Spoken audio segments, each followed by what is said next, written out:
بسم اللہ الرحمن الرحیم نیوز اپڈیٹ میں خوش آمدید۔ ناظرین، چند روز قبل احسن اقبال صاحب کے خلاف ایک ہوٹل میں ایک فیملی نے نعرہ بازی کی، جس پر پہلے تو انہوں نے مظلوم بننے کی کوشش کی اور اس فیملی کو معاف کرنے کا اعلان کیا۔ بعد ازاں ایک اور ویڈیو سامنے آئی جس میں احسن اقبال صاحب اس فیملی کو برا بھلا کہہ رہے تھے اور عمران خان کے خلاف نازیبا الفاظ استعمال کر رہے تھے، جس کے بعد اس فیملی نے احسن اقبال اور ان کے لیڈر نواز شریف کے خلاف نعرہ بازی کی اور انہوں نے حکومتی وسائل کا ناجائز استعمال کرتے ہوئے اس فیملی کو ڈرا دھمکا کر اپنے گھر بلا کر معافی منگوائی اور اس کی تصاویر سوشل میڈیا پر بھی شیئر کی کہ دیکھیں جی، میں نے تو انہیں معاف کر دیا۔ آج کل احسن اقبال صاحب امریکہ کے دورے پر ہیں، جہاں سے ایک اور ویڈیو سامنے آئی جس میں ایک کانفرنس میں امریکہ میں مقیم پاکستانی ڈاکٹرز احسن اقبال صاحب کی کلاس لے رہے ہیں اور کہہ رہے ہیں کہ ہمارے ووٹ کا حق ختم کر کے اب یہاں کیا لینے آئے ہو۔ تو محترم جناب احسن اقبال صاحب، یہاں تو آپ کی حکومت کہہ رہی تھی کہ ایسے لوگوں کے خلاف مقدمات درج کروائیں گے، شناختی کارڈ بلاک کروائیں گے، تو ان ڈاکٹرز کے خلاف امریکہ میں بھی مقدمات درج کروا رہے ہیں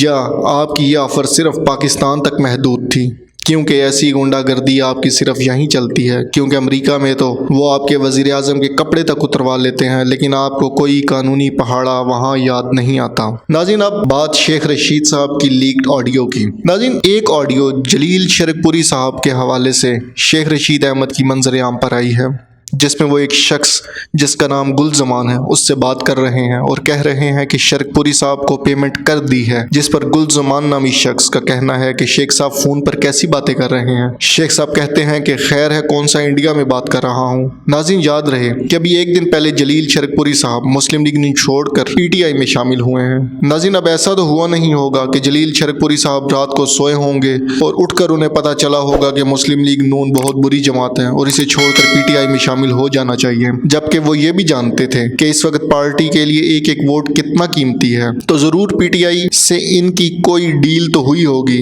وہ پیسوں کے عوض ہو سکتی ہے، اگلے الیکشن میں ٹکٹ کی صورت میں ہو سکتی ہے یا کسی اور ذریعے سے۔ ناظرین، بے شک یہ ڈیل کروانے والے پرویز الہی صاحب ہیں، لیکن جلیل شرک پوری صاحب شامل پی ٹی آئی میں ہوئے ہیں، لہٰذا پی ٹی آئی اس سب سے کسی بھی صورت کم قصوروار نہیں ہوگی اگر انہوں نے کسی بھی غیر آئینی اور غیر قانونی طریقے سے مسلم لیگ نون کے ایم پی اے کو توڑ کر اپنی پارٹی میں شامل کیا ہے۔ ہم ایسے تمام اقدامات کی، خواہ وہ مسلم لیگ نون کرے یا پی ٹی آئی یا پاکستان پیپلز پارٹی کی، مذمت کرتے ہیں اور ایسے طور طریقوں کی فوری روک کا مطالبہ کرتے ہیں۔ ناظرین، مزید ڈیولپمنٹس پر آپ کو اپڈیٹ کرتے رہیں گے۔ شکریہ۔